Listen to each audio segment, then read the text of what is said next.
It's back to school again, and parents are grappling with escalating financial costs. With January nicknamed Janu-Worry, a lot of thoughtful financial planning is imperative to balance the pressure of school expenses. Omamukwena has mastered this principle. With her children now heading back to school, she says a solid financial footing sets a good foundation for success for both learners and parents. Discipline yourself enough to say, as much as you want to enjoy the festives, buying the kids all the goodies, it also helps them psychologically to acclimatize to the class environment when they have all the necessary requirement stationery in class. So when you actually secure that, you're actually securing a good year for the kids, and that's 11 months in class than just 1 month of December. Stationery and uniforms have already cost her an arm and a leg. I have 2 daughters, so the young one, it's 950, so it's combined, 950 plus 706. Uniform, I would say roughly you would need 8,000 for them to have the whole school uniform.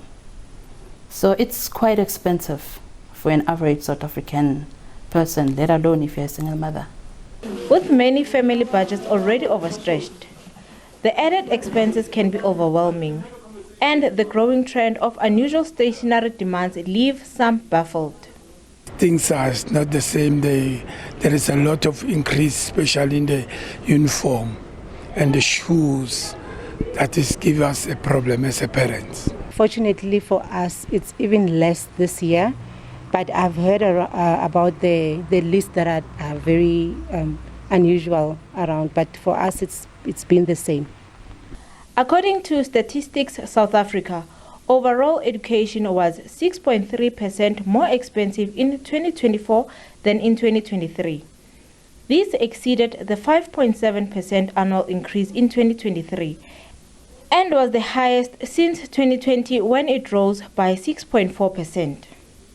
But some financial experts say careful planning and budgeting can ease the load of school expenses.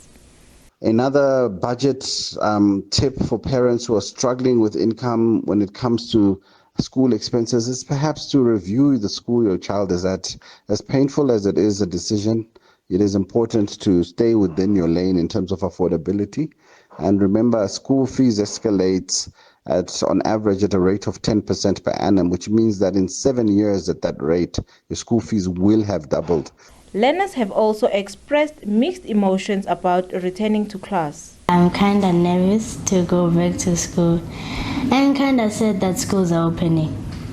Actually, I am ready, but then I feel nervous about it. I don't know why, but then, yeah. Are you still on the same school? Yeah. And what are your expectations for this year? What is it that you're hoping to achieve for? At least 80% upwards in all my subjects.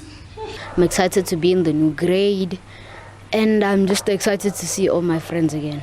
My expectations for me to pass, and my biggest achievement, passing every single subject.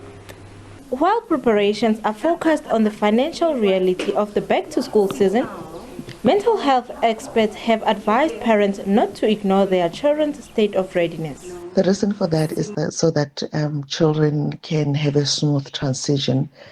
Remember that sometimes students are transitioning from one school to the other or transitioning from one grade to the other. Therefore, that preparation fosters a positive attitude for children while they're transitioning between the grades or between school, and helps them with the learning.